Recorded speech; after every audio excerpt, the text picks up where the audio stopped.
o incidente, acidente ou a tragédia, né, que aconteceu com o Titan, que é aquele pequeno submersível que levou 5 pessoas para visitar, não pode dizer assim, né, os destroços do Titanic, né? Não vou entrar aqui em detalhe, cada um tem o gosto que quer, cada um gosta da coisa que quer. Eu jamais entraria, chegaria nem perto de um submersível desse aí, mas enfim. O lance é que domingo, né, os 5 pessoas entraram nesse submersível e foram descer ali até 3.800 metros de profundidade, que é onde se encontram ali os destroços do Titanic, o navio histórico e tudo mais. Alguma coisa aconteceu que esse pessoal não voltou, né? Isso aí é um passeio que era para durar ali mais ou menos, né? Mais ou menos ali era para durar umas 8 horas, uma coisa do tipo. Mas com 1h45, né, que eles já estavam mergulhando ali, eles já meio que perderam o contato com a embarcação que fica na superfície. Muito bem. E aí é o seguinte, né? O que teria acontecido com o Titã, ou com o Titan, que é o nome dessa embarcação, que é de uma empresa chamada Ocean Gate. Começaram então várias especulações, se eles podiam estar perdidos, eles podiam ter enganchado em algum ponto ali do próprio Titanic. Isso aí foi um pessoal que chegou a falar isso seriamente até, ou poderia ter implodido, né, por conta da pressão. Ele é um submersível que, pelo que se fala, não era construído com os melhores materiais do mundo, né? Ele era feito basicamente de fibra de carbono e ele não era feito para aguentar a pressão nessa profundidade aonde ele iria, que era visitar o Titanic. Muito bem, né? Era toda uma coisa de um altíssimo risco. Isso aí todo mundo, vocês já sabem, se brincar, sabe até melhor do que eu, toda essa história toda. Não estou aqui para falar do acidente em si, ou da tragédia em si, mas para explicar o que foi acontecendo, né?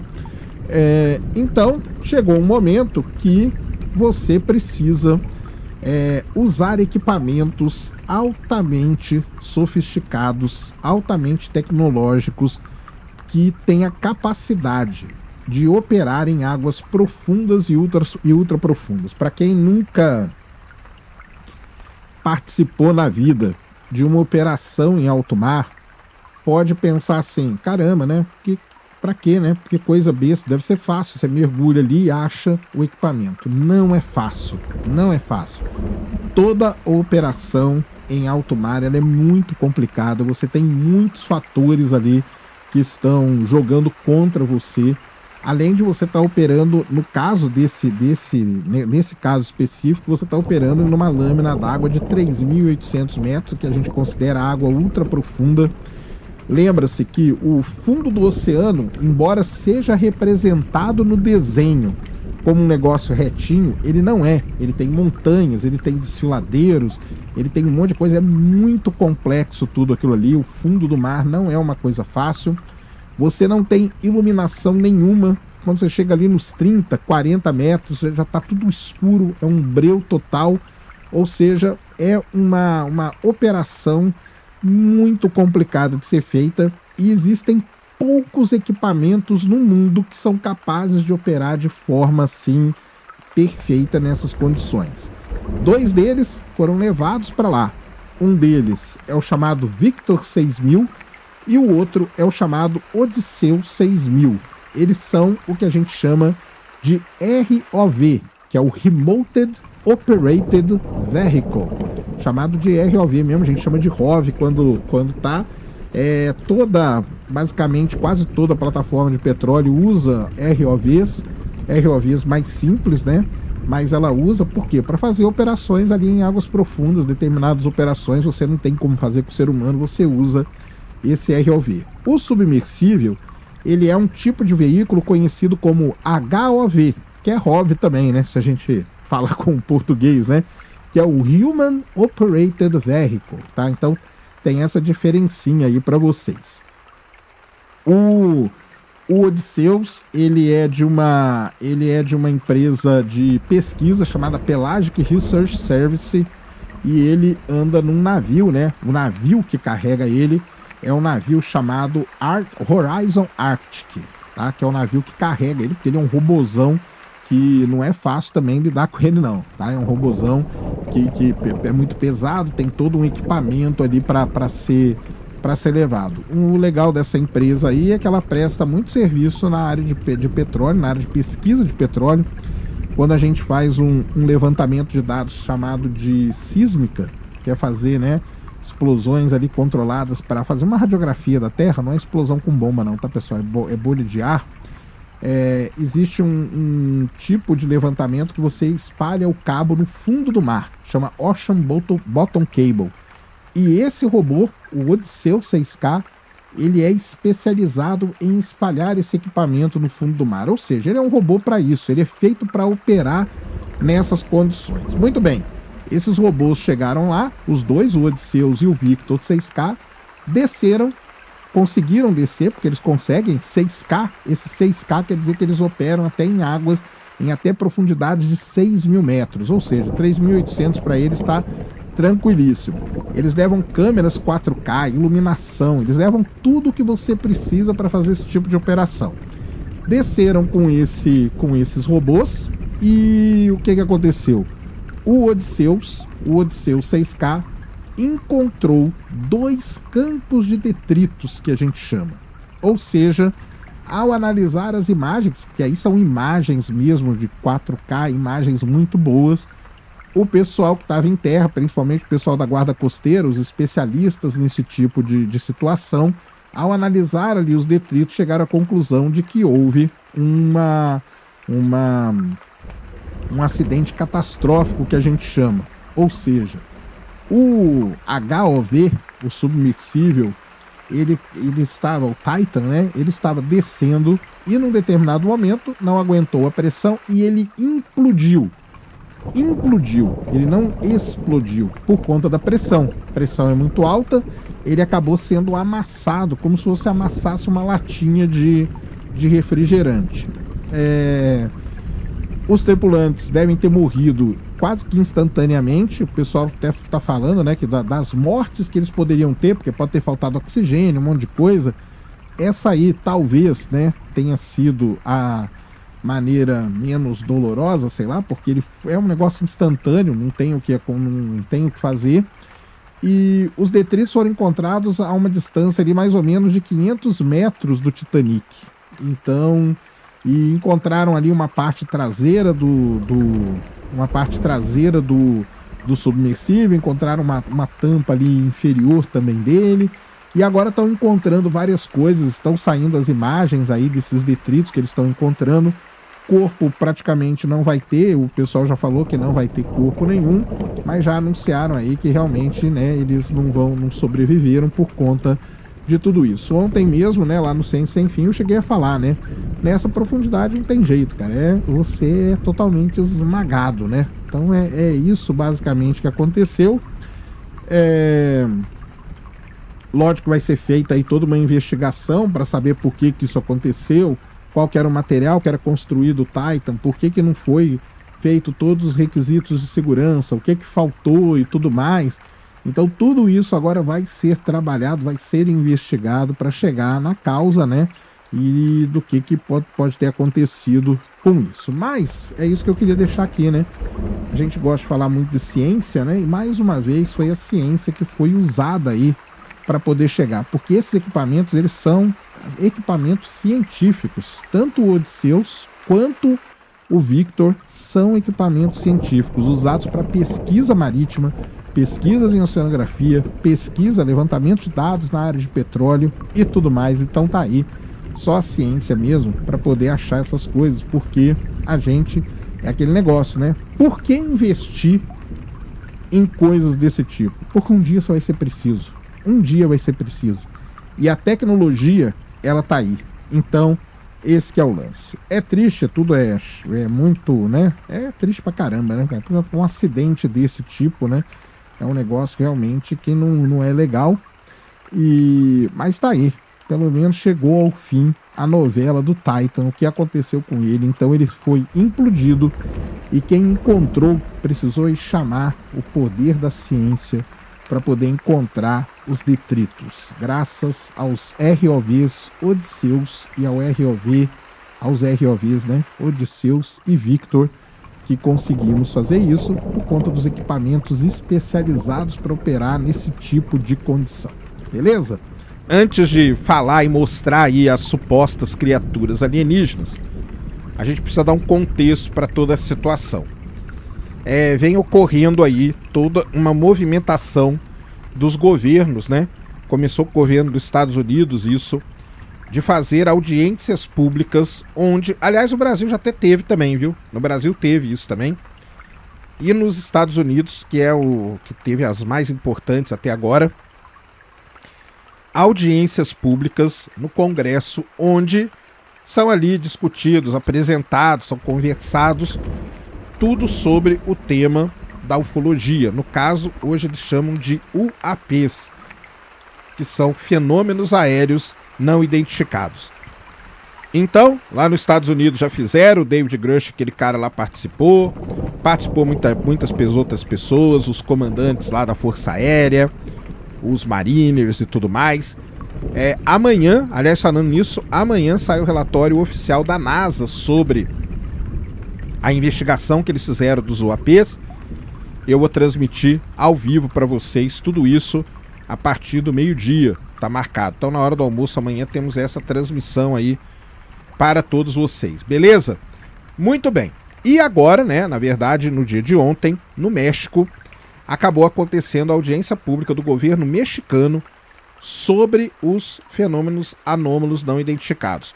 Mais de 4 horas, quase 5 horas de audiência, onde foram faladas, mostradas muita coisa e toda essa discussão se tornando pública agora sobre o que está acontecendo. Será que nós estamos sendo invadidos?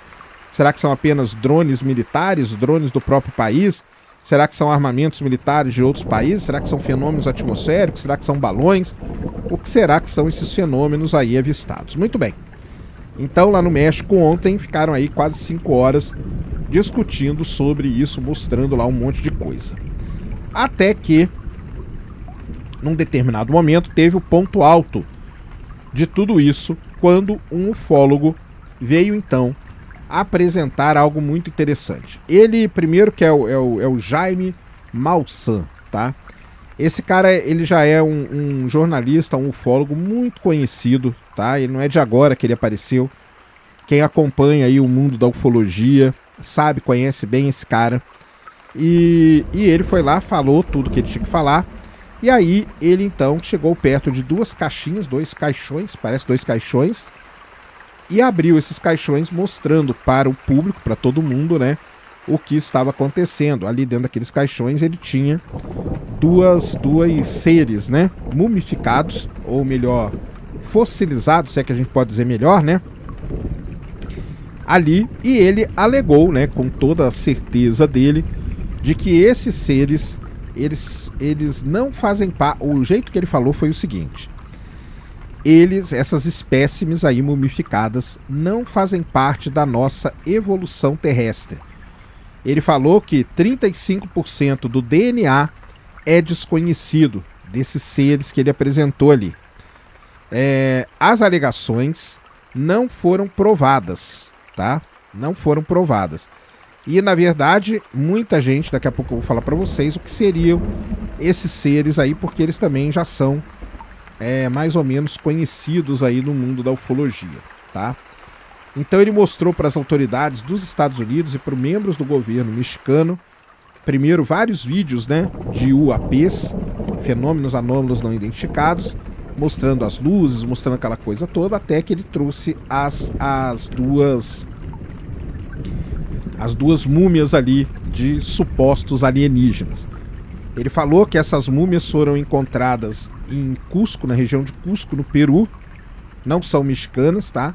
Foram encontradas na região de Cusco, no Peru, em minas, né, de diatomáceas, né, que são algas ali, e que estavam fossilizadas. Então, na verdade, nem foram múmias, né? Foram fósseis de seres alienígenas. Ele disse aos participantes que as espécies foram estudadas por cientistas da Universidade Nacional Autônoma do México, que conseguiram extrair evidências de DNA usando datação por radiocarbono. Após a comparação com outras amostras de DNA, descobriu-se que mais de 30%, ele falou 35% durante a audiência, eram desconhecidas. Foram feitas também radiografias dessas espécimes, mostradas durante a audiência no Congresso americano, com os especialistas testemunhando sob juramento e mostrando que um dos corpos parecia ter ovos dentro dele, enquanto os outros teriam implantes feitos de metais muito raros, como o ósmio. Então foi essa análise aí que foi feita. O Ryan Graves, né, que é lá piloto, ex-piloto da Navy, né, ele também disse, né, esse ano no Congresso americano, como eu já falei, que os americanos mantêm também seres alienígenas. Na verdade ele não diz isso, né? Ele diz que mantém lá seres biológicos e não biológicos que não são humanos, né? Então, assim, um negócio biológico não humano pode ser qualquer coisa, tá? Pode ser qualquer coisa. Muito bem. Então ele mostrou tudo isso aí e causou essa comoção, né? Na verdade é muito impressionante, você vê o vídeo, você vê as fotos, eu tô passando tudo aí pra vocês, né? E a grande pergunta é, o que seria tudo isso aí? Esses seres aí, eles já são meio que conhecidos, né? Então ali naquela região de Nazca, ali naquela região de Cusco, né, na verdade, já são encontrados muitos desses seres, dessas múmias. São as famosas múmias de Nazca, que o pessoal chama. Sei que a galera vai me xingar pra caramba aí agora. Fiquem à vontade, podem me xingar muito, tá? Mas são as múmias peruanas, que elas sempre, desde quando eu comecei na ufologia, essas múmias peruanas são atribuídas a seres alienígenas. Mas tem vários e vários estudos que mostram que não são. Que na verdade são múmias, só que são seres humanos de baixa estatura. É só isso. E a posição normalmente que eles são encontrados também, às vezes tem alguns sentados. Uma das imagens que o Mussam mostrou ontem eram dos seres sentados também. Ou seja, será que é alienígena ou não é? Segundo eu ouvi dizer, esse ufólogo aí, ele estaria disponibilizando amostras para serem estudados em qualquer laboratório que você quisesse estudar, para poder comprovar o que ele apresentou ou refutar o que ele apresentou. Isso aí é um ponto muito a favor dele, porque está colocando à prova uma evidência ali muito interessante. O que eu acho que né? Eu acho que tem a ver com essas múmias aí do Peru, que elas já são muito famosas, que elas já são, muitas delas resgatadas, então tem várias. Ali era um local que você tinha muito desses seres humanos, né? Então você conseguiu resgatar vários mumificados, petrificados, fossilizados, de vários tamanhos, em várias posições e tudo mais. E o DNA, né? O DNA nesse período aí, dependendo da maneira como ocorre a conservação do DNA, embora 1000 anos, né? Para quem não sabe, tudo isso aí teria 1000 anos, né? 1000 anos é um período muito período curto de tempo, mas também, dependendo das condições, o DNA pode estar degradado. Então, 35% do DNA desconhecido pode ser uma parte ali degradada do DNA que você não sabe reconstruir ou não sabe caracterizar. Então pode ser tudo isso. Eu continuo achando que não tem nada a ver com seres alienígenas. Para mim, a minha interpretação disso é que são esses seres humanos mesmo, que já são encontrados ali há muitas e muitas décadas. Mas vamos esperar aí para ver se alguém vai pegar esses corpos, né, ou vai pegar amostras dele e vai fazer aí uma análise em outros laboratórios para a gente ver o que acontece, né? Temos que esperar, beleza? Mas tá aí, são imagens aí que realmente chocaram o mundo, porque o cara apresentou isso no Congresso mexicano. Não foi numa revista ufológica, não foi em nada, foi no Congresso, né? Pro mundo todo ver. Então isso dá uma chocada mesmo. Talvez ele tenha feito isso realmente para chocar mesmo. E aí, em cima disso, ele conseguir verba para pesquisa, que tá tudo bem, tá dentro aí das regras do jogo. Ele fez para chocar, a galera tá chocada mesmo, o mundo todo está chocado com essas imagens. Beleza? Mas, de novo, minha interpretação é que são as famosas múmias daquela região ali, Isso já é conhecido da ufologia há muito tempo. E ele, logicamente, afirma que não é, que não tem nada a ver. Saiu um vídeo na Rússia também, de um pessoal resgatando seres que eram muito parecidos com esse. Vou colocar o videozinho aí também passando, vocês devem ter visto já. Mas tudo isso precisa de comprovação e precisa ser colocado ali no escrutínio, né, que a gente diz, da metodologia científica. Vamos aguardar para ver se alguém estuda esses supostos seres e aí vamos ver qual que vai ser o veredito. Digam aí, analisando as imagens, o seu veredito é o quê? Fake Nery para esses corpos aí? Tô brincando. Vamos ver o que vai acontecer. Beleza? Pessoal, então esse era o vídeo que eu queria trazer aqui no canal para vocês agora. Lembrando que amanhã a NASA vai fazer a audiência dela, vai apresentar o relatório final deles sobre os UAPs e vamos transmitir para vocês. Beleza? Tá. Hoje nós vamos falar sobre as entranhas mais profundas do nosso planeta. Isso mesmo, o funcionamento interno do planeta Terra é uma das coisas mais complicadas da gente entender e da gente acessar. Já começa por aí. Talvez seja muito mais difícil entender como que funciona, né, essas entranhas da Terra do que entender as profundezas do universo. Talvez seja muito mais complicado. Porque, primeiro, que a gente não consegue acessar de forma direta. Então, se você pegar aí os poços mais profundos, a maior profundidade que a gente consegue chegar, tá ali na casa dos 11, 13 quilômetros, o que não é nada perto do tamanho do nosso planeta. Mas existe uma maneira de acessar de forma indireta o interior da Terra. E é uma das maneiras mais criativas e é uma maneira que dá muito bom resultado, que é através dos terremotos. Então, basicamente é o seguinte: quando acontece um terremoto, um sismo em algum lugar do mundo, são geradas ondas. Essas ondas viajam pelo interior da Terra e começam a refletir, a refratar nas camadas do nosso planeta, até que elas voltam, né? As ondas que são refletidas e as que são refratadas retornam para a superfície.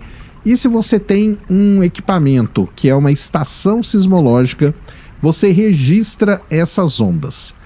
Quando você registra essas ondas, quando você pega essa onda para estudar, nessa onda que você registrou, você consegue tirar vários atributos que a gente chama, que são várias informações que estão ali escondidas. E essas informações vão nos dar pistas muito importantes sobre o caminho, a trajetória que essa onda percorreu, por onde que ela passou.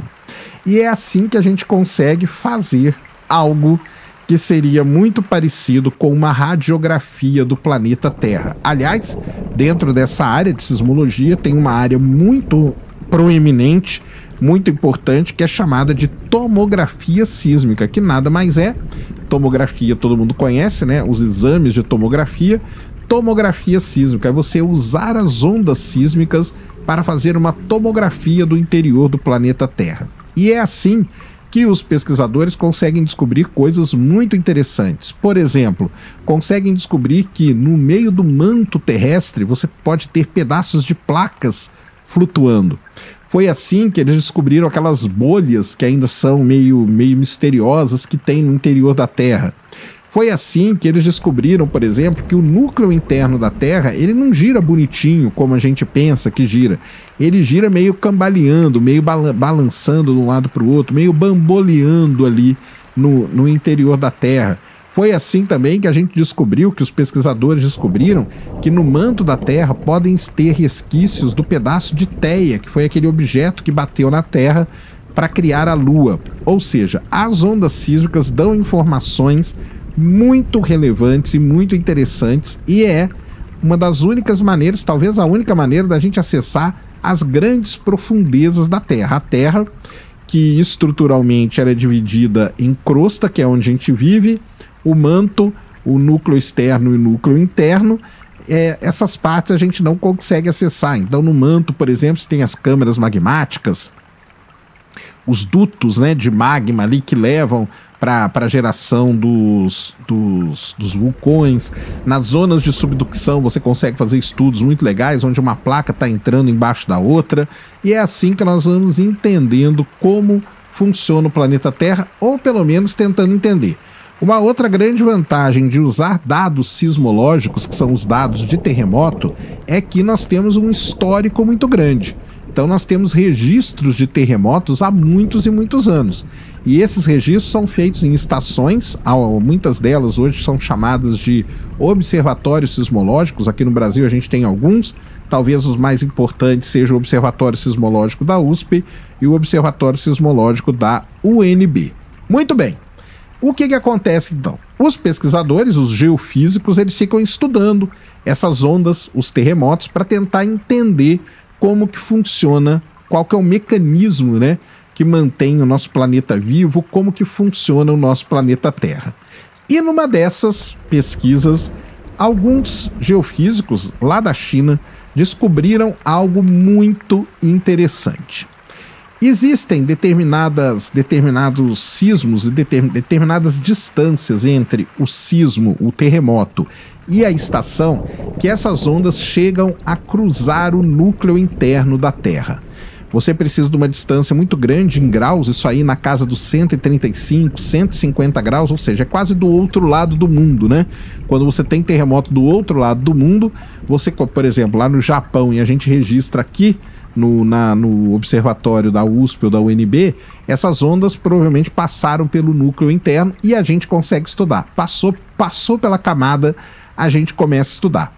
E foi analisando essas ondas sísmicas e os históricos, né, de grandes terremotos que aconteceram, de anos de terremotos, que os pesquisadores descobriram algo muito interessante. Acabaram de publicar esse trabalho na revista conhecida como Nature Geoscience, que é o braço ali da Nature que cuida dos trabalhos ligados, né, às geociências, ou geologia, geofísica e coisas correlatas. Então, foi um trabalho muito interessante mesmo que esses pesquisadores lá da Universidade de Pequim fizeram para entender. Eles mostraram que,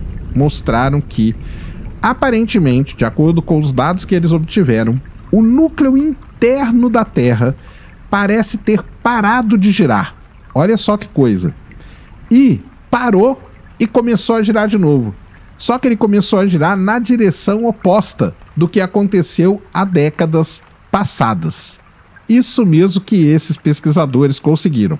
Eles analisaram mudanças nas ondas sísmicas, com isso eles podem ter uma ideia do que está acontecendo nessas camadas profundas aí da Terra. Os dados mostraram que parte do núcleo interno, que anteriormente mostravam sinais claros de variação repentina, exibiram muito pouca mudança por volta do ano de 2009, o que, segundo eles, sugere que a rotação interna do núcleo parou, ou seja, a onda atravessando um núcleo que está girando, ela tinha uma característica. A onda atravessando um núcleo que está parado, ela tem outra característica.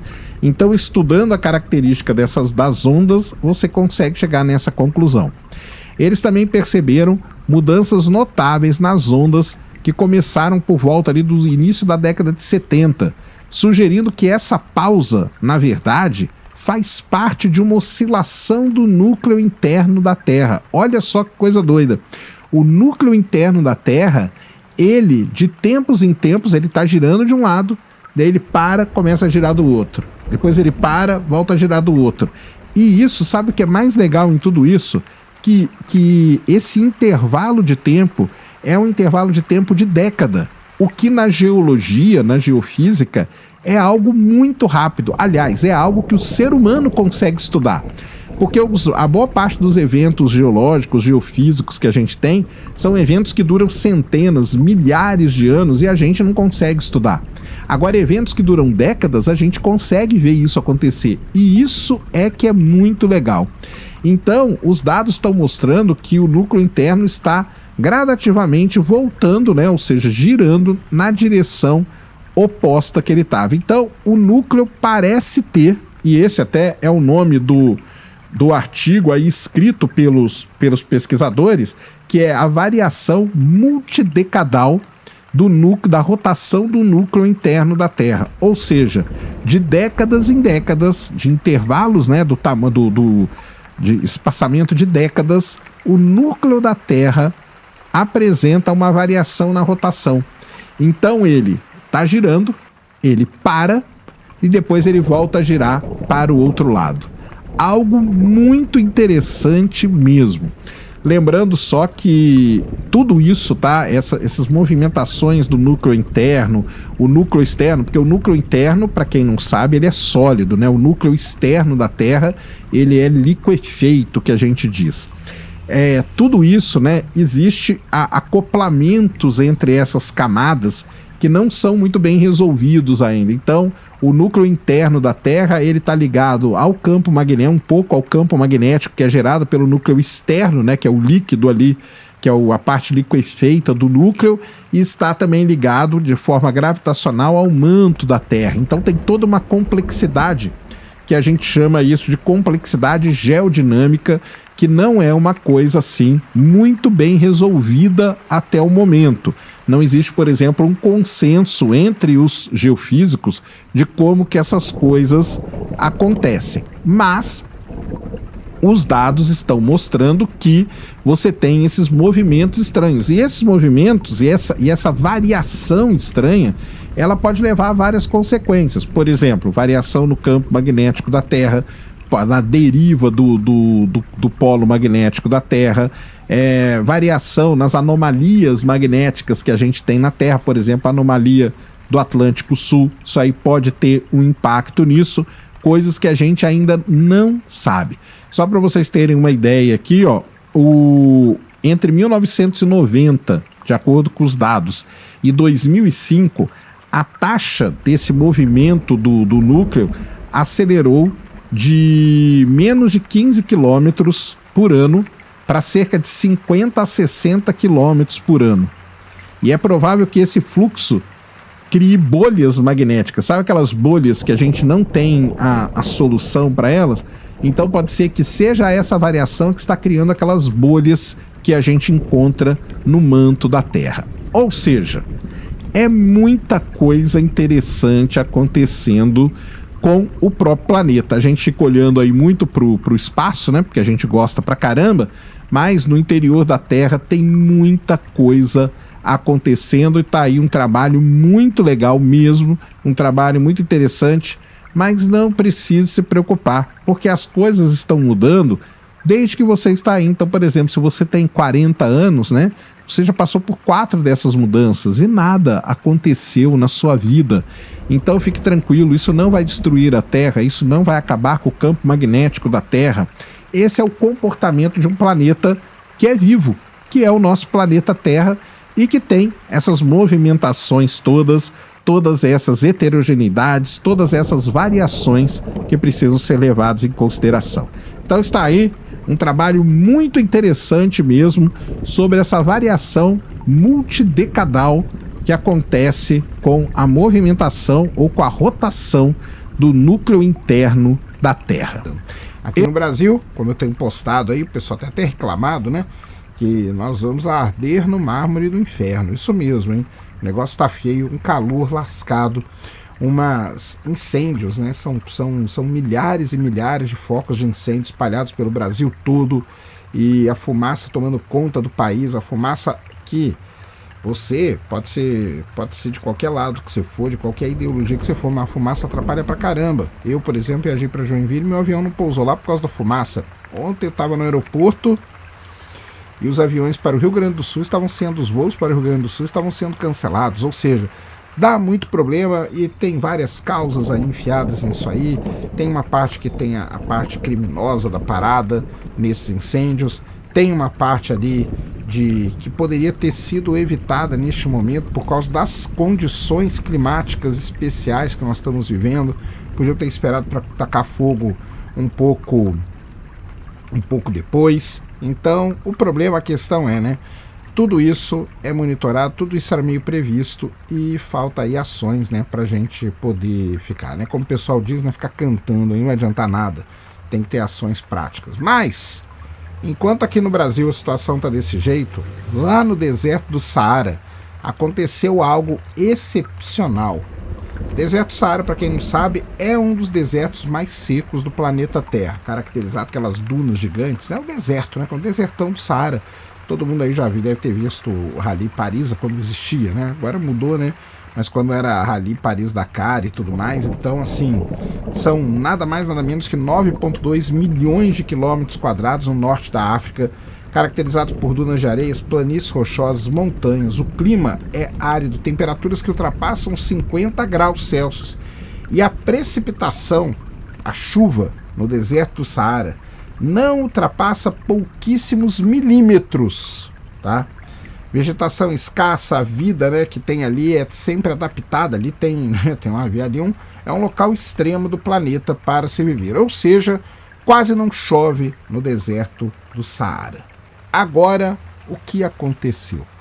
Nos dias 2 e 4 de setembro, aconteceu um fenômeno, aliás, nos dias 7 e 8 de setembro de 2024, choveu muito no deserto do Saara, mas muito mesmo. Teve lugar ali que chegou a chover mais de 200 milímetros. Imagina um lugar onde você não tem chuva e você teve uma chuva de mais de 200 milímetros. Então, a paisagem do Saara mudou muito. Teve regiões que foram inundadas. Isso mesmo, a gente teve inundações no deserto do Saara. Chuvas torrenciais tomaram conta de uma parte ali do deserto do Saara. Mudou a paisagem. Eu vou colocar as imagens de satélite aí, feitas pelos satélites da NASA. São, assim, realmente assustadoras. Tem uma imagem que ela é totalmente seca, não tem nada. E na outra ali você tem lagos, né, gigantescos que se formaram por conta dessa inundação. E quando a gente vê um negócio desse, o que a gente pensa, né? O que vem logo na nossa cabeça? O que pode ter acontecido para ter toda essa condição aí? Muito bem. Estudando, né?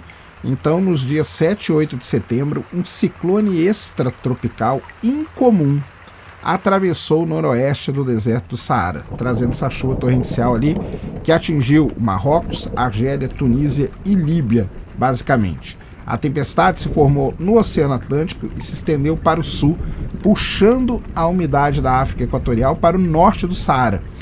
Isso aí, desse ciclone ter acontecido, de ter puxado essa umidade, isso é um fenômeno raríssimo de acontecer. Primeiro, que entra naquela classe que a gente contabiliza como sendo fenômenos extremos, e fenômenos climáticos extremos. Além de ser extremo, extremamente raro. Extremamente raro. Caiu a chuva, lógico, né? O Saara é pouquíssimo povoado, então a chuva caiu mais em locais que não tinha ninguém, mas ainda teve vilas ali, principalmente no Marrocos, que enfrentaram inundações destrutivas. Imagina, você mora no Marrocos há anos, você não vê uma gota de chuva, ou pouquíssima chuva, e de repente chove torrencialmente. Você aqui em São Paulo já está acostumada, né? Inunda tudo todo ano, mas lá não. Lagos que são normalmente secos no Saara começaram a se encher. Isso é muito interessante. E esse fenômeno de enchimento desses lagos, presta atenção, é tão raro que ele só foi registrado 6 vezes nas últimas 2 décadas.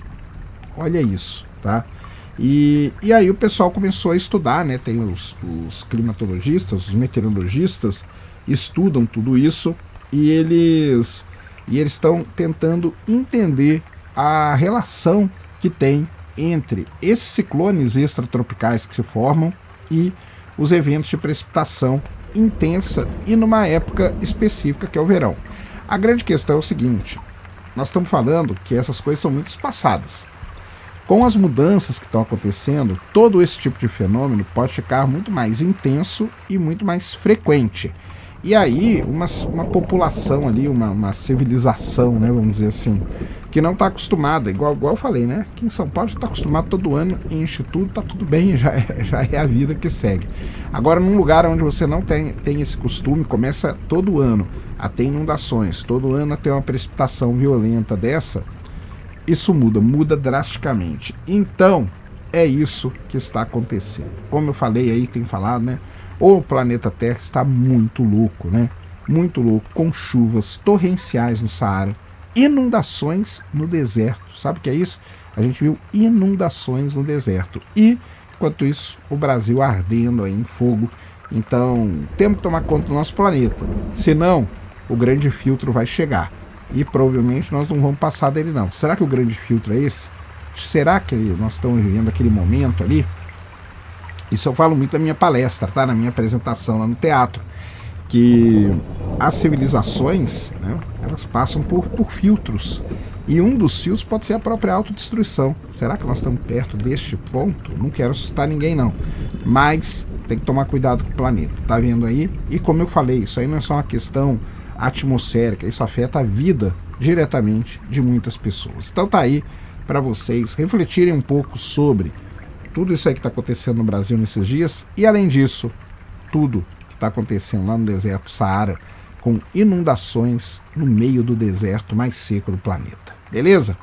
Pessoal, vamos falar do nosso Sol. O Sol, para quem não sabe, está, né, passando aí pelo máximo do seu ciclo 25. É o máximo de atividade. Quais são as principais características quando o Sol está no máximo da sua atividade? Você tem mais manchas solares, consequentemente você tem mais explosões solares e pode ser que você tenha isso aqui, ó, que está nessa imagem lindíssima aqui, que é nada mais, nada menos do que um buraco coronal. Isso mesmo. Tem tomado aí, né, as notícias, né? Como diz meu amigo Richard, lá do Galeria do Meteorito, não precisa fugir para as montanhas, tá? Não precisa fugir para as montanhas, porque nós vamos entender o que é isso aqui e qual é o grande problema de um buraco coronal, o que ele pode causar, na verdade, né? O que isso aqui pode causar para a Terra? Pode destruir o planeta? Será? Você acha que vai destruir o planeta, um buraco coronal desse? Nós vamos descobrir. Muito bem. Primeiro, como que você forma um buraco coronal, né? O Sol, para quem não sabe, ele tem um problema seríssimo, como toda estrela. Ele tem um negócio chamado rotação diferencial. Então, se você pega a Terra gira igualzinho, né? Porque ela é um corpo maciço. O Sol não é. O Sol é uma estrela. A estrela é um negócio de plasma. O Sol, ele gira com velocidades diferentes. Então, a parte aqui polar do Sol gira com uma velocidade, a parte equatorial gira com outra, e por aí vai. Essa rotação diferencial que a gente chama, ela causa um problemaço. Qual o problema principal? O campo magnético do Sol não é aquele campo magnético que a gente conhece da Terra, bipolar, bonitinho, né? Polo norte, polo sul e tudo mais. O campo magnético do Sol, ele é todo bagunçado, ele tem várias linhas de campo, tem vários polos, né? Vários dipolos magnéticos aqui no meio da estrela, causado principalmente por essa rotação diferencial do Sol, beleza? O que acontece é o seguinte, você começa a acumular linhas de campo magnético, essas linhas de campo magnético começam a causar uma anomalia e às vezes essas linhas de campo arrebentam.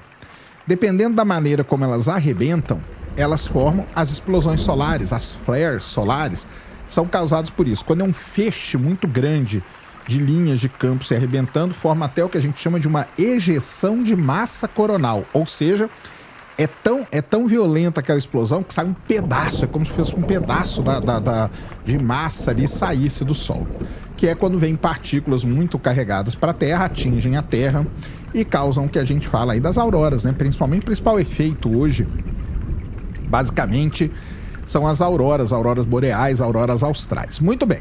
O que acontece, o que pode acontecer, na verdade, é o seguinte, pode ser que essas linhas de campo magnético se acumulem num lugar muito grande, formem uma região que a gente chama uma região ativa, e todas essas linhas de campo acabam se abrindo, se arrebentando. Quando muitas dessas linhas de campo se abrem, forma o que a gente conhece como um buraco coronal. Buraco coronal, então, nada mais é do que isso aí. É formado em regiões onde os campos magnéticos se abrem. Primeira coisa que acontece quando você tem um buraco coronal, você tem um escape dessa região aqui de um vento solar, tá? Então o vento solar aqui, ele escapa livremente para o espaço por este buraco coronal. As linhas de campo ali, quando elas estão fechadinhas, igual aqui, tem várias regiões aqui que as linhas de campo estão fechadas. Aqui não tá, o vento não tá escapando diretamente. Aqui ele está escapando diretamente. Muito bem. Características importantes dos buracos coronais. Eles emitem níveis mais baixos de radiação ultravioleta e raio-x, em comparação com as regiões vizinhas, por isso que eles são mais escuros do que a região vizinha. E o efeito principal disso, principalmente quando é desse jeito aqui, e por que ele está desse jeito aqui? Porque esse buraco coronal está voltado para o planeta Terra, está voltado para a nossa cara. Quando o buraco coronal está desse jeito aqui, voltado para a Terra, o que ele pode causar, na verdade, é uma tempestade solar, uma tempestade geomagnética, que a gente chama, e causar auroras belíssimas, isso mesmo. E quando que isso vai acontecer? De acordo aí com os cálculos que foram feitos, deve acontecer no dia 1º de fevereiro. Então é o seguinte, o diâmetro deste buraco coronal aqui, 62 vezes o diâmetro da Terra. Ele está se movendo a velocidades de mais de 500 quilômetros por segundo. Se você fizer 62 vezes o diâmetro da Terra, você vai chegar aí na conclusão que este buraco coronal, ele tem aí mais ou menos, né, aquele número que eu falei no começo lá, que é 800 mil quilômetros de diâmetro, tá? 800 mil quilômetros de diâmetro teria este buraco coronal. De acordo com os serviços aí de Space Weather, né, que a gente chama de clima espacial, esse fluxo deve chegar à Terra até 31 de janeiro ou 1º de fevereiro, né? E pode desencadear condições de tempestades geomagnéticas G1, tá? Não vai ser tão forte, não. Mas pode chegar a G1. Então, é um efeito, vamos dizer assim, é um efeito menor do que uma CME, por exemplo. Uma CME, ela pode desencadear um efeito muito maior, tá? Então tá aí, é isso que está acontecendo. Enfim, né? Então esse buraco coronal com quase 800 mil quilômetros de largura se abriu e está expelindo esse vento solar em direção diretamente ao nosso planeta. O que a gente tem que fazer? Bem, se você tiver grana, pegue um avião e vá agora para a Islândia, porque a chance de você ver a aurora vai ser maravilhosa, tá? Vai ser maravilhosa. Não deve acontecer absolutamente nada com o planeta, tá? Ninguém vai morrer por conta disso. Uma tempestade geomagnética do G1 não é uma tempestade magnética assim tão forte, que vai destruir tudo, que vai destruir os satélites, que vai destruir as linhas de comunicação. Então você aí que tá, eu recebi várias mensagens, meu Deus, e agora? O que vai acontecer, Sérgio? Vai acabar com tudo, vai acabar o mundo, nós vamos acabar dentro de um buraco desse. Não vai acontecer absolutamente nada, tá? A única coisa, provavelmente, uma tempestade geomagnética G1, uma tempestade geomagnética de nível G1, que é um nível relativamente baixo, e muito provavelmente auroras lindíssimas na região da Islândia, na região norte do planeta e na região sul também do planeta. Então, conselho, se você tem grana, pegue agora que você está vendo esse vídeo, entre aí no site, compre uma passagem para a Islândia e vai lá apreciar as belas auroras de 31 de janeiro, 1º de fevereiro, deve estar chegando aí este vento solar. Então é isso. Falamos aqui um pouquinho deste gigante. É grande, é impressionante porque ele é muito grande, né? Porque ele tem aí nada mais, nada menos que 800 mil quilômetros de diâmetro. Então é um negocinho realmente que assusta para quem não sabe. Mas não tem nada, não vai acontecer nada com o nosso planeta. Seguimos aqui nossa vida, então não gaste dinheiro loucamente. Não estoure o limite do cartão, que você vai ter que pagar ele, tá? Não vai acontecer nada, não é o fim do mundo, mais uma vez. Infelizmente. Infelizmente para alguns não é o fim do mundo, felizmente para outros não é o fim do mundo. Então é isso aí. Buraco coronal, tempestade geomagnética G1. E ele acontece quando as linhas de campo se abrem e eliminam ali vento solar. Combinado? Esse então era o vídeo que eu queria trazer aqui para o canal.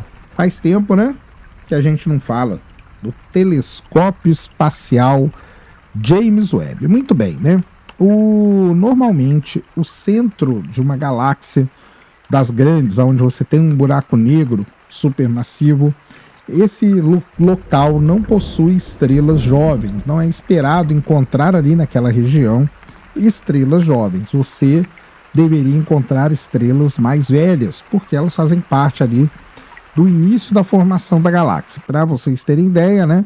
A Via Láctea aí, ela é tida como uma galáxia que tem aproximadamente, eles variam um pouco, né, esse número, mas fica aí em torno dos 10, 13, né? A idade mais, vamos dizer, precisa, calculada para a Via Láctea, de 13,6 bilhões de anos. Então você esperaria encontrar naquela região estrelas velhas, né, bem mais velhas e dessa idade, porque é aquela região ali onde começou a formar a galáxia. Muito bem. Mas olha só que coisa interessante. Os astrônomos usaram aí alguns instrumentos, entre eles o telescópio espacial James Webb, e apontaram o James Webb para o centro da galáxia, numa região ali bem perto do buraco negro Sagitários A Estrela, que é o buraco negro supermassivo da nossa galáxia. E ali o James Webb descobriu um aglomerado estelar, um aglomerado aberto, que a gente chama, que não é aquele globular, chamado IRS-13. Até aí tudo bem.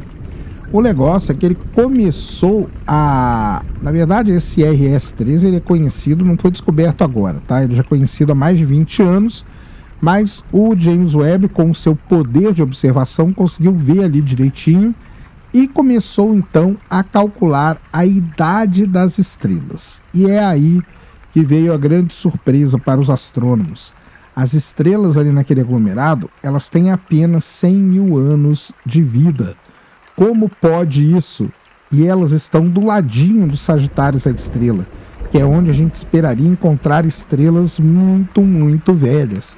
Só para comparar, né, o pessoal que não sabe, a nossa galáxia, aliás, o nosso sistema, ele tem aí na casa, né, próximo dos 5 bilhões de anos. O nosso Sol tem 5 bilhões de anos. Então encontraram ali estrelas com 100 mil anos. Então isso é muito interessante mesmo. Outra coisa, quando o James Webb foi apontado para lá, ele conseguiu registrar um espectro livre de interferência. Isso é muito interessante. E aí, quando eles foram fazer ali todo o estudo espectroscópico daquela região, o espectro do James Webb mostrou a presença de água gelada no centro galáctico, que é basicamente um gelo, não é um gelo de água, tá? Esse gelo de água, ele normalmente é encontrado nos discos de poeira em torno de objetos estelares mais jovens. Ou seja, é um outro indicativo de que as estrelas ali naquela região realmente são muito, muito jovens. E aí, é uma coisa que intrigou os astrônomos, né? Como que eu tenho um aglomerado de estrelas, com estrelas aí com 100 mil anos, numa região próxima do buraco negro da nossa galáxia, no centro da nossa galáxia, que é onde a gente deveria encontrar estrelas velhas. Como que isso pode ter acontecido? Muito bem. De acordo com os pesquisadores, os resultados que eles têm até agora sugerem que o IRS-13 migrou em direção ao buraco negro supermassivo através da fricção com o meio interestelar. Ele pode ter passado por colisões com outros aglomerados de estrelas ou por processos até mesmo internos do próprio aglomerado, crescendo, essas estrelas crescendo, tudo isso pode ter acontecido. A uma certa distância, olha só que legal, ele foi migrando. E a uma certa distância, ele acabou sendo capturado pela gravidade do buraco negro central da Via Láctea. Nesse processo se criou uma onda de choque, e essa onda de choque, ela pode ter então varrido ali todo o aglomerado de fora a fora. Esse aumento aí, né, por conta da onda de choque ter varrido, a onda de choque é o que a gente precisa para que a poeira e o gás comecem a se aglutinar e formar mais estrelas. Então, a ideia dos pesquisadores o aglomerado estava lá, ele foi migrando para perto do buraco negro da Via Láctea, chegou a uma determinada distância, ele não conseguia mais escapar, ele estava preso ali, e aí, nesse processo todo, se gerou uma onda de choque. Essa onda de choque produziu mais poeira e gás, formando estrelas e estrelas mais jovens. Então, por isso que existe essa fonte da juventude ali no centro da Via Láctea, e isso é que está, né, o que intrigou os astrônomos por muito tempo. A análise desse IRS-13, a interpretação dos aglomerados, né, é a primeira tentativa de desvendar esse mistério de mais de uma década sobre as estrelas jovens no centro da nossa galáxia. Além do IRS-13, existe aglomerado de estrela, o chamado aglomerado S, que está ainda mais próximo e também é composto por estrelas jovens. Eles também são significativamente mais jovens do que seria possível de acordo com as teorias aceitas. Olha só que legal. As descobertas do IRS-13 proporcionam a oportunidade de futuras pesquisas se estabelecerem, que vão buscar, né, qual que seria essa ligação entre a vizinha direta do buraco negro e regiões a vários anos-luz de distância. Olha só que interessante. O aglomerado estelar IRS-13 parece ser chave para desvendar a origem da densa população estelar no centro da nossa galáxia. Pode ser que aconteceu isso, né? se formaram longe, mas migraram lá para dentro e pararam numa determinada distância. Todas essas evidências que as estrelas são muito jovens dentro do alcance do buraco negro podem ter se formado em aglomerados estelares como o IRS-13. Então aquele monte de estrela que a gente vê ali perto provavelmente tem a mesma origem. Essa aí, para quem não sabe, tá? É a primeira vez que é possível detectar populações estelares de diferentes idades, estrelas quentes da sequência principal e estrelas jovens que estão nascendo, tudo isso num aglomerado bem perto do centro da Via Láctea. Então tá aí, né? Mais uma pesquisa, mais um estudo mostrando aí a capacidade de observação do James Webb, o poder desse instrumento que a gente tem. Ele foi virado lá para o centro da galáxia para estudar esse aglomerado e olha a quantidade de informação que ele acaba nos presenteando. Então tá aí, espetacular, mais uma do James Webb. E assim vamos indo, né? Tem outras notícias do James Webb aqui, tem a descoberta lá de quartzo na atmosfera de um Júpiter quente, talvez eu traga essa aí amanhã para vocês, né? Então o James Webb agora volta a dominar o nosso noticiário astronômico, que até então ele estava aí todo voltado para o eclipse, mas agora passou já, então vamos voltar à vida normal. Beleza? No nosso universo, hoje vamos falar bem do planeta Terra mesmo, mas com... o ano nem começou, né? Primeiro final de semana do ano, verão, pessoal se divertindo, e aí já começam a aparecer as maluquices. Muito bem, para quem não sabe, né, começou a viralizar esse final de semana um vídeo gravado por turistas na Ilha do Mel. Onde fica a Ilha do Mel? Ilha do Mel é um local muito visitado no litoral do Paraná durante o verão.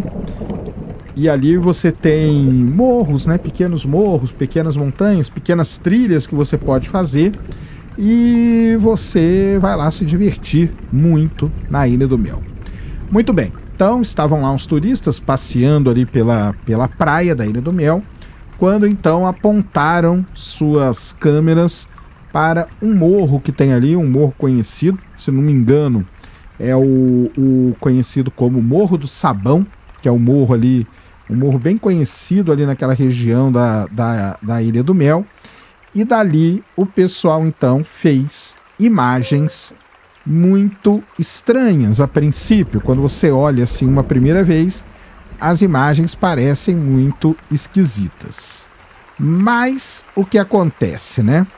Quando você para analisar com cuidado tudo que foi feito, até mesmo o que foi dito, porque eles mesmos, os próprios turistas que estavam fazendo a filmagem ali, eles deixam claro ali muita coisa. O morro não é o Morro do Sabão, o Morro do Sabão é outro, né? É o Morro dos Encantados que chamam, na Ilha do Mel. Os próprios turistas dão pistas pra gente quando eles estão filmando.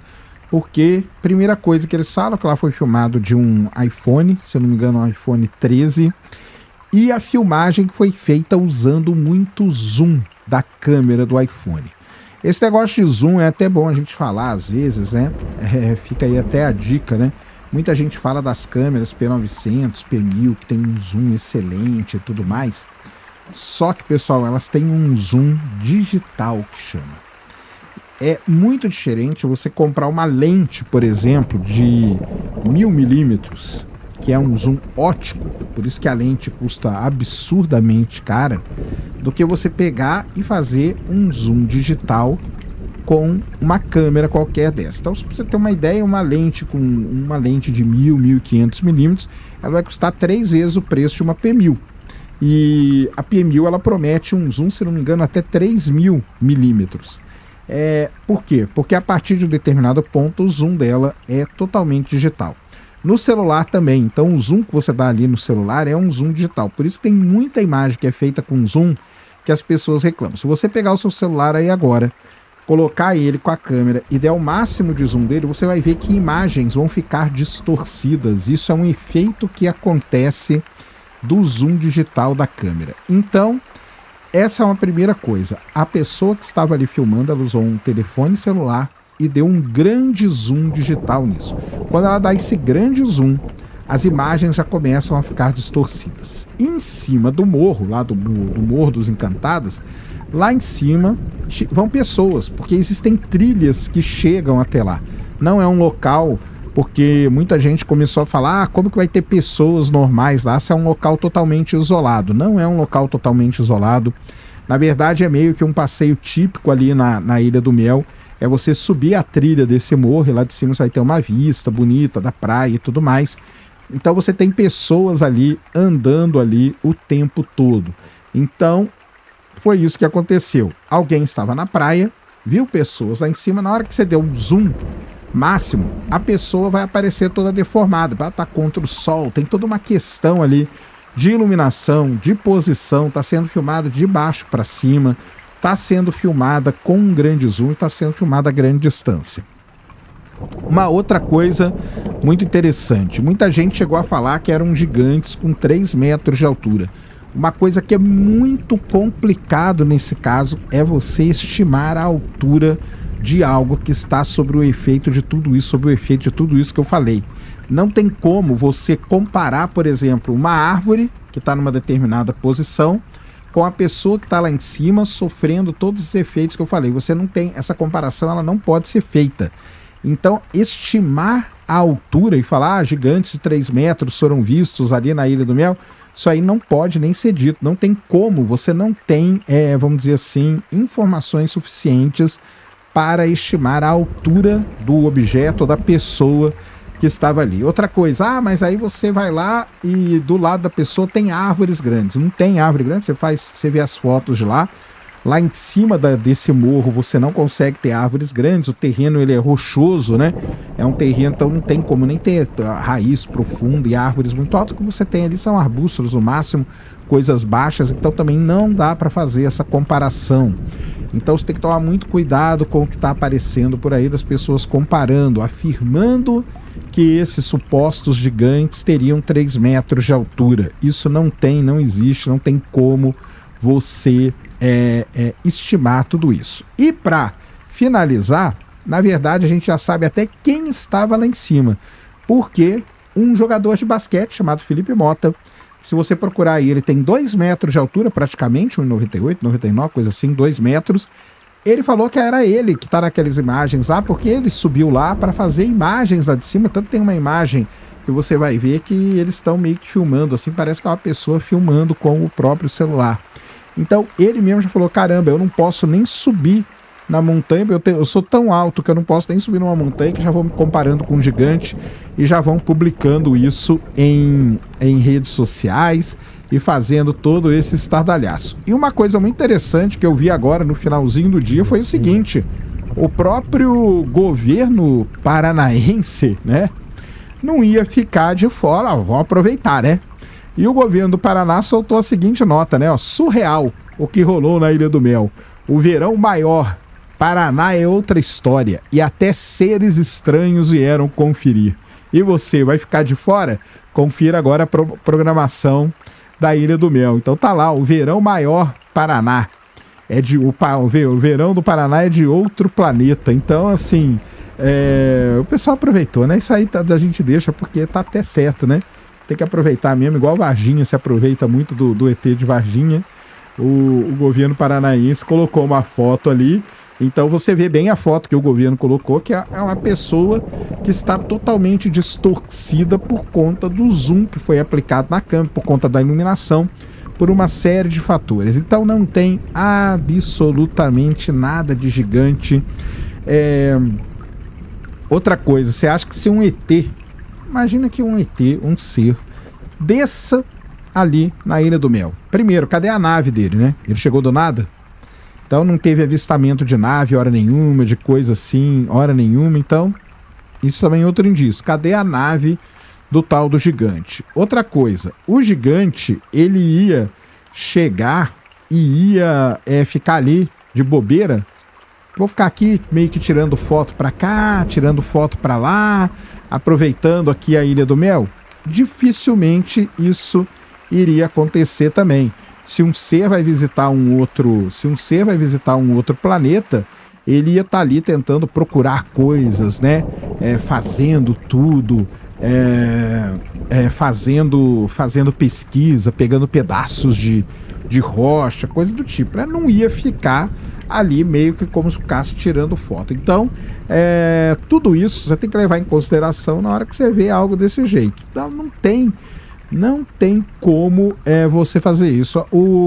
Tem vários canais que fizeram vídeos muito legais. O Fábrica de Noobs fez um vídeo sensacional, onde ele analisa tudo e ele até fala, né? Se eu pudesse, eu iria lá na Ilha do Mel fazer a mesma coisa. Ia pedir para alguém, ia subir lá no morro, alguém ia me filmar lá de baixo para ver esse efeito. Efeitos parecidos com esse acontecem em vários lugares. Com certeza vocês já viram aqueles vídeos que mostram o suposto pé grande, né? Lá foi filmado o pé grande andando não sei aonde.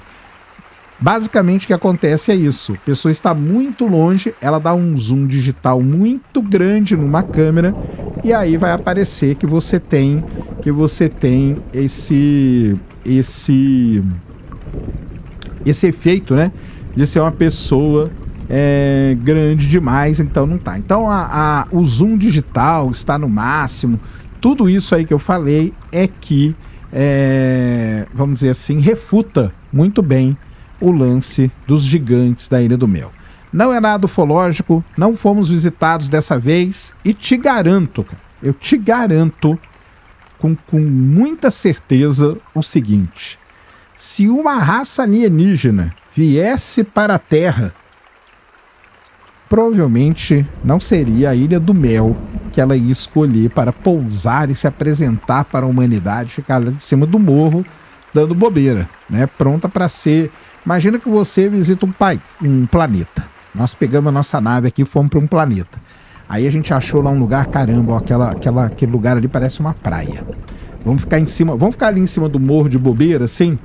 Não vai, né? Porque ela sabia que ela iria se destacar ali, ela não conhece aquela população, aquela raça que ela foi visitar, e ela ficar ali de graça, ali esperando ser alvejada por alguma coisa. Então, vamos com calma, o ano só está começando e já temos aí a primeira loucura do ano para a gente poder conversar. Então, nada de gigantes da Ilha do Mel, nada de gigantes, nada de seres de outro planeta. Seguimos até segunda ordem, sozinhos nesse universo. Beleza? Impressionante o que o James Webb fez. Todo mundo sabe que o James Webb quer tentar entender como que as primeiras galáxias, as primeiras estrelas do universo se formaram. Por conta disso, ele olha para o universo numa região ali que a gente chama de amanhecer cósmico, tá?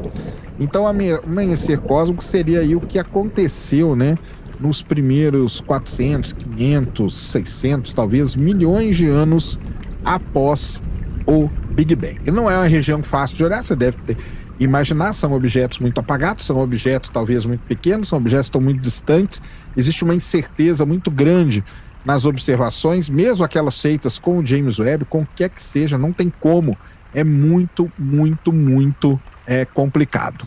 O Hubble, né, vamos voltar aí nas histórias dos recordes, né, o Hubble tinha observado a GNZ 11, 400 milhões de anos após o Big Bang. O James Webb já detectou uma galáxia com Z Redshift 14, localizada aí a cerca de 280 milhões de anos após o Big Bang. Essa aí é aquela confirmada até agora, o objeto mais distante já observado pelo ser humano. Isso aí foi confirmado, tá?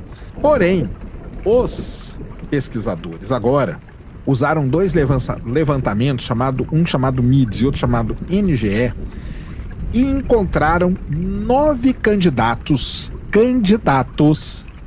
a objetos ultradistantes no universo. Para isso, eles detectaram uma queda, né, vamos dizer assim, numa certa frequência do infravermelho, indicando que esse seria um redshift, né, como a gente fala, um redshift extremo. Então vamos lá. 6 desses objetos, foram 9, tá? 6 deles foram encontrados em redshift 17. Isso já é impressionante, porque coloca esses objetos a cerca de 200 milhões de anos após o Big Bang. 200 milhões de anos após o Big Bang, durante muito tempo, muitas pessoas falaram que esse seria o limite do James Webb. Ele não conseguiria observar além disso, beleza? Porém, temos 3 candidatos que aí sim podem se tornar a maior descoberta da história da astronomia até o momento. 3 candidatos com redshift 25. Isso mesmo, redshift 25. E isso coloca esses objetos apenas 100 milhões de anos depois do Big Bang. Isso é muito próximo do início do universo.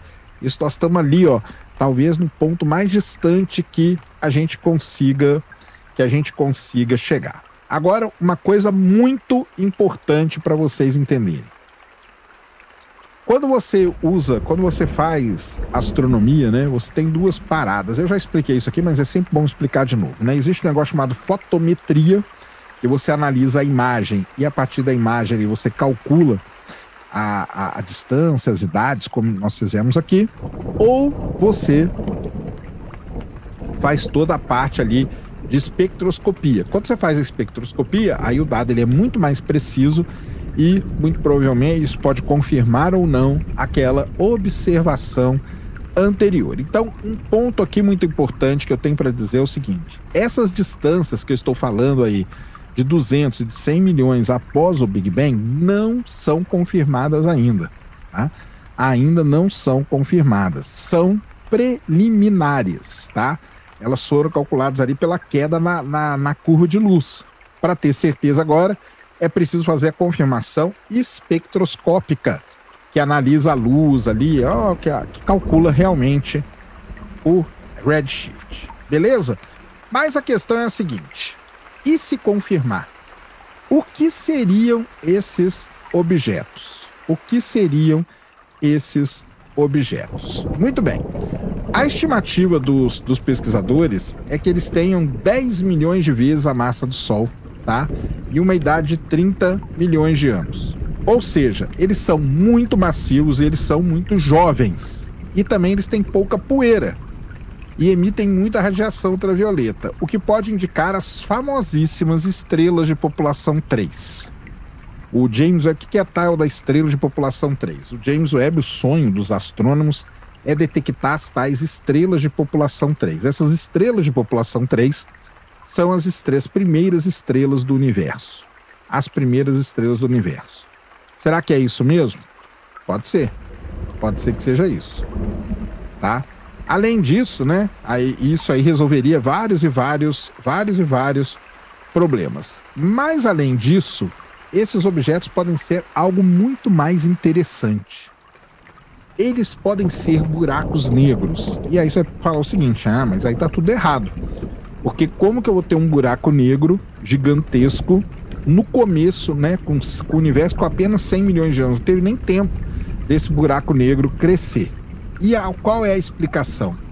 Que esses objetos seriam os tão procurados, os tão famosos buracos negros primordiais. O que são os buracos negros primordiais? Os buracos negros a gente sabe que se formam com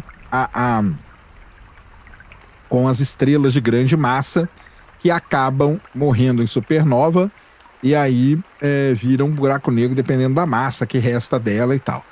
Os buracos negros primordiais, preste atenção que coisa interessante, os buracos negros primordiais, eles não precisam de estrelas.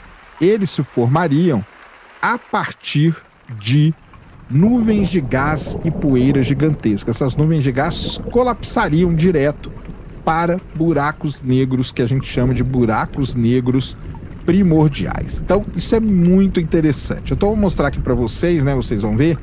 Tem esse gráfico aqui, que é um gráfico espetacular. Isso aqui é um gráfico que está contando basicamente a história do início do universo. Então, você tem os Zs aqui embaixo, ó. O Z11 aqui e tudo mais, daquelas galáxias que a gente já sabia.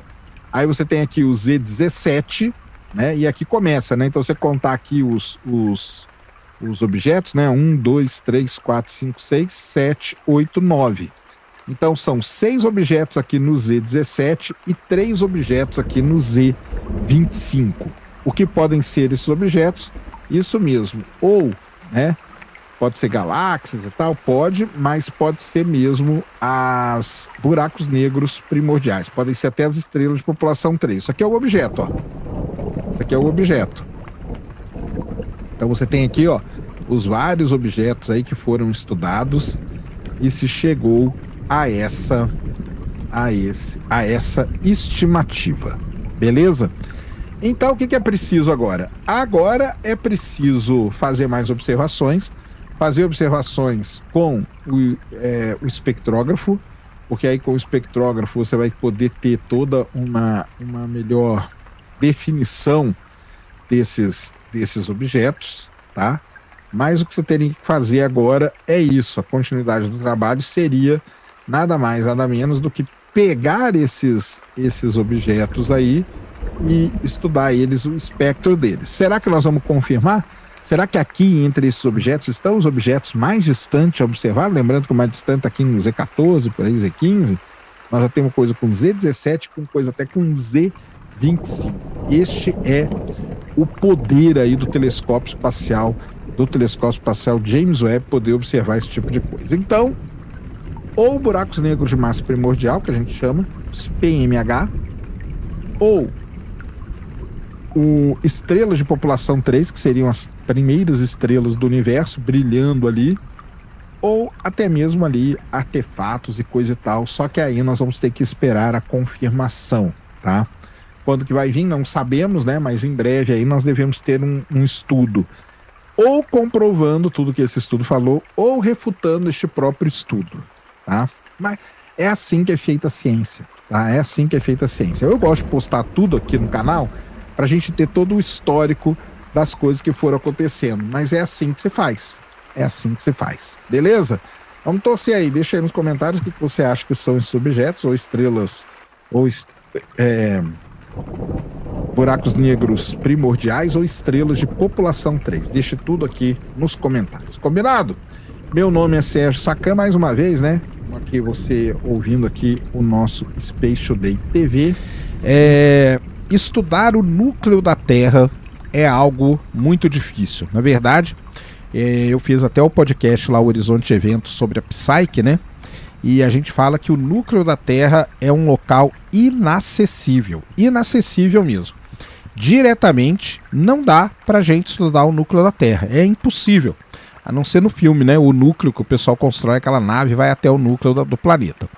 Como a gente estuda o núcleo da Terra? Através de ondas sísmicas, através de ondas geradas pelos terremotos. É uma maneira? É uma maneira, porém, é uma maneira, como a gente diz, indireta. A gente, ou seja, estima as propriedades do núcleo através da análise de outras propriedades, como velocidade de propagação de onda, fase, amplitude e vários outros atributos que a gente chama que tem aí no sinal gerado pelo terremoto. Mas seria muito bom se a gente conseguisse ter acesso ao núcleo do planeta Terra. Pelo menos ter acesso a alguma coisa diretamente. No caso do manto a gente tem, né? Quando a gente tem um vulcão entrando em erupção, a gente vai lá, pega aquela rocha derretida, aquela rocha veio do núcleo, do manto terrestre. Então é uma maneira de ter acesso direto ao que está acontecendo ali no manto da Terra. Mas o núcleo é muito difícil. Porém, para a sorte dos pesquisadores, existem determinados locais na Terra, um deles fica lá no Ártico, lá no Canadá, chamada Ilha Baffin, ou Ilha Baffin. E nesse local, os geoquímicos, que é a galera aí da geologia, da geofísica ligada com a química, eles estudam, nessa ilha, eles detectaram um vazamento de sabe o quê? Do famosíssimo hélio 3 que eu falo sempre para vocês. Isso mesmo. Está vazando hélio 3. E aí é o seguinte, né? Todo mundo veio falar por aí que não existe hélio 3 na Terra. Por que não existe? Porque o hélio 3 ele se forma quando a radiação ultravioleta entra em contato ali com as rochas lunares e aí forma o hélio 3. O hélio 3 realmente ele não existe na superfície terrestre. Mas no núcleo da Terra nós temos hélio 3. Por quê? Por conta do momento da formação do planeta terrestre, o núcleo formou, que gerou ali hélio 3, depois veio o manto, cobriu, depois a crosta cobriu, o hélio 3 ficou aprisionado lá. Então no núcleo da Terra tem hélio 3. Então o que acontece? Nessa ilha, lá no Ártico canadense, está então vazando hélio 3. Como que os pesquisadores descobriram isso? Eles foram lá, fizeram um trabalho de campo, lá usando a Insider deles, para não ter mau cheiro durante o dia de trabalho, para ficar lá tranquilão, mesmo preta a camiseta. Aliás, isso é muito bom também, para você ficar ali no trabalho do dia a dia. Os pesquisadores analisaram afloramentos, que são exposições de rocha, e nessas exposições eles fizeram ali toda a descrição da rocha, toda a análise geoquímica da rocha, e eles descobriram altas concentrações de hélio 3, coisa que não pode ter na superfície por conta daquilo que eu já falei para vocês. Quando o hélio 3 ele vaza do núcleo e chega na superfície, ele rapidamente vai para a atmosfera. O hélio 3 ele não fica na superfície terrestre, mas no núcleo da Terra tem hélio 3, acho que isso vocês já entenderam. Então, os pesquisadores descobriram que nessa região aí está ocorrendo um vazamento. É como se o núcleo da Terra estivesse vazando. Ele está eliminando hélio 3. E isso é muito interessante em vários aspectos. O primeiro, identificando esse hélio 3, a gente consegue ter uma informação direta agora, lembra que eu falei no começo? A gente pode ter uma informação direta do núcleo da Terra, porque esse hélio 3 vem de lá. Então isso é muito valioso para se ter, para estudar o núcleo do planeta Terra agora, não mais de forma indireta, mas sim de forma direta. Então isso é a primeira grande tchan aí dessa pesquisa. E o segundo, vocês já podem imaginar do que eu vou falar, é o seguinte, né? O hélio 3, a gente sabe que é o elemento que vai fazer com que o processo de fusão nuclear transcorra da maneira mais estável conhecida. E aí é o seguinte, será que não seria possível pegar esse hélio 3, que vazou lá do núcleo, que está vazando lá do núcleo, e usar esse hélio 3 para, então, alimentar os reatores de fusão nuclear? E assim, por exemplo, nesse caso, a gente nem precisaria ir para a Lua, né? Porque uma pequena quantidade de hélio 3 já serviria, dentro do processo de fusão nuclear, para gerar uma grande quantidade de energia. Então, fica aí essa questão, né? Por que não, né, tentar usar esse hélio 3 que vem vazando do núcleo da Terra? Por quê? Porque hoje a gente já tem usinas, né, e existem locais do mundo que já usam a geotermia como fonte energética. Isso é muito interessante. Então você tem um lugar que tem vulcão, um lugar que você tem geysers e tudo mais. Só que é muito perigoso, tá? Porque o pessoal fura e às vezes eles furam bolsões de gás, explode, aí tem muito acidente nessa parte de geotermia. Mas o pessoal já está usando a energia geotérmica, que é algo muito interessante. Será que não teria como, então, pegar esse hélio 3 aí e transformar ele para que ele fosse usado nas usinas de fusão nuclear ou nos reatores de fusão nuclear? Fica aí essa grande questão aí sobre o hélio 3, né? Então, vocês entenderam e vocês aprenderam. Embora eu fale que não existe hélio 3 na Terra, não existe na superfície terrestre. O núcleo da Terra tem bastante hélio 3, mas está lá aprisionado. Graças a esse ponto aí, nas Ilhas Baffin, lá no Ártico canadense, ocorre ali um vazamento de hélio 3. O hélio 3 está saindo do núcleo, está chegando até a superfície, onde ele fica por muito pouco tempo, depois vai para a atmosfera direto. E aí essa grande questão, né? Seria possível usar o hélio 3 vazado do núcleo da Terra como matéria-prima para os reatores de fusão nuclear e a gente fazer o processo de fusão da maneira mais estável possível? Vamos ver. Vamos ver. Muito então, bem. tá. Nós vamos falar aqui, nós vamos se concentrar nisso aqui que vocês estão vendo aí, que é nada mais, nada menos do que um buraco coronal. Isso mesmo. Então, para quem não sabe, o Sol é uma estrela, né? Isso aí todo mundo sabe. Estrelas são muito mais complicadas do que qualquer outro tipo de objeto. Principalmente no que diz respeito a isso aqui, que é o campo magnético das estrelas. O campo magnético das estrelas, ele é muito complexo. Então, aqui para vocês terem uma ideia, o campo magnético do Sol, né? O campo magnético de uma estrela, ele é muito complexo, assim, pelo fato da estrela ter uma rotação que não é uma rotação, né? Cada partezinha ali da estrela acaba girando de uma maneira. Cada partezinha da estrela tem um tipo de rotação e isso acaba fazendo com que você tenha toda essa complexidade. O que acontece basicamente é o seguinte, então. Você tem isso aqui, né, que a gente chama de linhas de campo magnético. Aqui na Terra, como que é a linha de campo magnético do planeta Terra? É simplesmente a linha de campo sai do Polo Norte e liga no Polo Sul. A Terra não tem rotação diferencial, ela gira bonitinha e aí está tudo resolvido. O Sol não, o Sol é uma estrela. A estrela tem rotação diferencial e pelo fato de ter esse tipo de rotação, ela não gera um campo bipolar, ela gera um campo magnético que é uma bagunça, igual vocês estão vendo aqui. Então vocês têm linhas do campo magnético aqui, ó, saindo e entrando de novo aqui, ó. Tá vendo? A linha de campo magnético sai, a linha de campo magnético entra aqui de novo, então você vai formando esse campo magnético caótico. O que acontece é o seguinte, quando você tem uma região onde você tem muitas dessas linhas de campo magnético, o calor é impedido de se propagar aqui. E aí acaba criando o que a gente chama de uma mancha solar. Então tudo começa com uma manchinha solar que nasce pelo fato dessas linhas de campo aqui, elas estão muito concentradas e o calor não transporta. Aí se cria uma região aqui escura, e essa região escura, ela nada mais tá aqui o Sol como ele está hoje, né? Nada mais é do que uma região relativamente mais fria do que o entorno dela. Por isso que ela é escura desse jeito. Ela acaba sendo uma região um pouco mais fria do que o entorno dela. Muito bem. Então você criou a sua mancha solar ali. O lance é que isso aqui pode começar a evoluir, pode começar a crescer muito e chegar num determinado ponto em que a linha de campo magnético ela acaba se arrebentando. E quando essa linha de campo magnético arrebenta, a gente tem o quê? A gente tem uma explosão solar, que é isso aqui que nós estamos vendo aqui.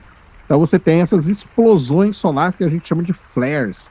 Aí as explosões solares, elas têm várias classificações, elas têm a C, B, M e chega até a classificação X, que é quando você tem uma grande explosão no Sol. Então são as flares solares. É isso que acaba acontecendo. Quando há uma grande concentração de manchas solares, por exemplo, né, quando você tem uma região, a gente chama de uma região ativa, quando você tem uma grande concentração de manchas solares, isso aqui tudo pode explodir, essas linhas de campo podem se arrebentar ao mesmo tempo.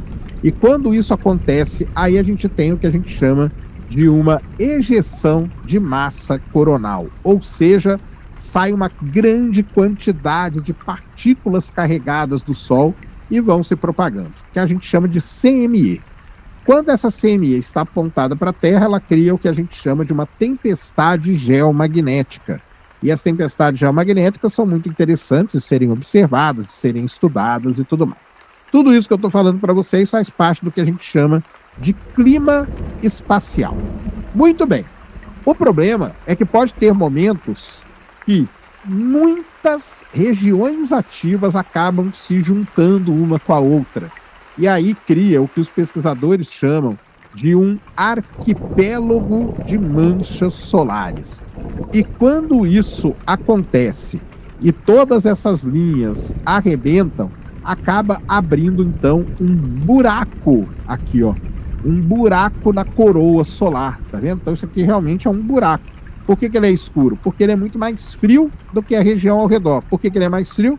Porque a origem dele está onde? Está lá atrás nas manchas solares, que são regiões mais frias, onde o calor não se propaga pelas linhas de campo magnético e tudo mais.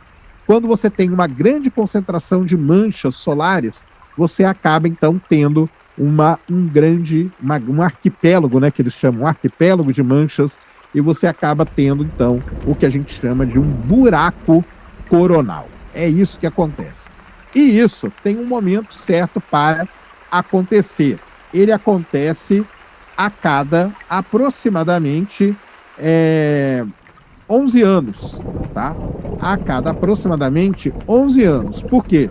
Porque o Sol tem o famoso ciclo, né? Então a gente tem o ciclo solar. O ciclo solar é o ciclo de atividades do nosso Sol. Esse ciclo ele é muito bem estudado, muito bem definido. O Sol tem vários ciclos, tá? Mas um dos principais é esse aqui, que é o ciclo de atividades do nosso Sol. Quando acontece o quê? Essa atividade magnética que eu falei para vocês no começo, ela acaba se intensificando. Então você começa a ter um grande número de manchas solares. Um grande número. Então o número de manchas solares, ó, aqui ele chega no máximo, depois ele cai. Depois ele chega no máximo, depois ele cai. Depois ele chega no máximo, depois ele cai. Então, se você medir aqui, vai dar, tá vendo? Ó, 2000, mais ou menos 2010, mais ou menos 2020, tá vendo? Vai dando mais ou menos aproximadamente 11 anos. Então, a cada 11 anos a gente tem um período de máxima atividade do Sol, que é quando você tem, então, esse aumento no número de manchas, né? Aqui tem uma imagem muito legal, que é sempre legal de mostrar, né? Que é quando o Sol, ele passa pelo mínimo, ó, o mínimo dele, ó. O Sol não tem nada, mancha nenhuma, aí vai aumentando o número de manchas, tá vendo? E aí vai, na verdade é daqui para cá, né? Vai aumentando o número de manchas, depois vai decaindo, depois aumenta de novo e depois decai. Então, isso é o que a gente chama do ciclo solar. O que está acontecendo nesse exato momento? Nesse exato momento está acontecendo o que esse gráfico mostra. Nós estamos por aqui, assim, caminhando para o máximo da atividade solar nesse ciclo agora. Se você entrar no site do NOAA, o NOAA ele tem o que a gente chama de NOAA Dashboards, que é um sistema muito legal. O NOAA, para quem não sabe, é a administração que cuida dos oceanos e da atmosfera. Então você entra aqui, ó, tem toda aqui uma série de, como que eu vou dizer, dashboards que você pode acessar. Por exemplo, vamos acessar os de aurora. Então, os de aurora, eles vão dizer pra gente qual é a atividade, como que tá, onde que pode ter aurora. Olha aí que legal, ó. Tá vendo? Aonde que você teria aurora? E existe aurora no hemisfério sul também, pouca gente sabe disso, mas tem. Então você consegue acessar aqui os sistemas os dashboards do NOAA. Um muito importante para a gente é esse aqui, que é o Space Weather Enthusiasts. Tudo isso que eu falei para vocês de mancha, de flare, de CME, de buraco coronal, tudo isso faz parte do que a gente chama de clima espacial. E aqui o NOAA, ele tem todo um lance de clima espacial muito legal. Ó, você vê que na verdade, ó, o buraco aqui já até foi para cá, ó, aqui as manchas, ó, tá vendo, ó? Conjunto de manchas solares. Aqui, se você colocar, ele roda, ó, para mostrar aí alguns dias aqui também, ó, como que o Sol vai girando, ó, e como que a atividade dele vai mudando. Aqui tem todo o fluxo, né, todo o vento solar, isso daqui a pouquinho eu vou falar para vocês, tá? Aqui tem toda a previsão sobre satélites, como que tá o ambiente dos satélites. Aqui é a previsão de auroras, aonde que você pode ter aurora e tudo mais. E aqui, ó, tem uma coisa muito legal que eu queria mostrar para vocês, que é isso. Aqui tá com um zoom gigante, né? Vamos tirar aqui esse zoom. Ó, aqui, ó, ele tá mostrando, ó, vamos aumentar aqui, ó, todo o ciclo, e aqui a contagem nesse momento. Agora, olha só que interessante. Essa coisinha cinza aqui é a previsão das manchas, ó. Tá dando mais, nós estamos acima da previsão de mancha, tá vendo só? Se a gente chegar aqui, ó, em janeiro, ó, de 2024, novembro de 2023, ó, 105, tá? O valor previsto era 90. Então o Sol está num período de grande atividade. Quando o Sol está nesse período de grande atividade, acontece isso aqui. Se abre, então, um buraco coronal. Quando acontece isso, desse buraco coronal abrir, o que acontece de forma prática? Na verdade, você tem uma intensidade do vento solar muito maior se propagando desse ponto aqui no Sol. Então ela vem muito vento. Vento solar quer dizer o quê? Partículas carregadas. Então vem muita partícula carregada sendo emitida diretamente. Por que ela é emitida diretamente? Porque você não tem mais linhas de campo, você não tem mais nada aqui. As linhas de campo é que pegam as partículas e guiam ela de um ponto para o outro. Agora você não tem mais. Então você tem esse buracão aberto aqui e o vento solar se propagando daqui direto. O que isso pode fazer? Isso pode fazer com que aumente, né? E esse buraco coronal, olha só, ele está com 60 vezes o tamanho da Terra, tá? 60 vezes o tamanho da Terra, 800 mil quilômetros, tá vendo? 800 mil quilômetros. E desde de 4 de dezembro, né, ou seja, de ontem, o vento solar vem sendo apontado para o void, né, solar, esse buraco solar está sendo apontado diretamente para a Terra. Estão esperando aqui uma tempestade geomagnética G2, que a gente chama, com grandes possibilidades de termos muita aurora nos próximos dias. Então, se você tem grana aí, se você tem tempo disponível, vá agora para a Noruega, porque muito provavelmente você vai ver auroras lindíssimas por lá. Beleza? Então é isso que está acontecendo com o Sol. O Sol ele é monitorado, como vocês viram aqui, né? O NOAA monitora o Sol, tem toda a atividade aqui solar sendo monitorada. O que está preocupando hoje os pesquisadores é isso aqui, ó. O valor previsto era esse cinza aqui. E nós estamos um pouco acima do valor previsto. Então isso aí acaba que está dando uma preocupada nos pesquisadores. Mas tudo está sendo monitorado. Beleza? Pessoal, então esse era o vídeo que eu queria trazer aqui no canal para vocês agora. Espero que vocês tenham gostado. Se gostou, já sabe, aquele tapa no dedão, aquela voadora com tudo no peito do like. Isso ajuda pra caramba o vídeo e o canal a ganhar relevância. Nunca se esqueça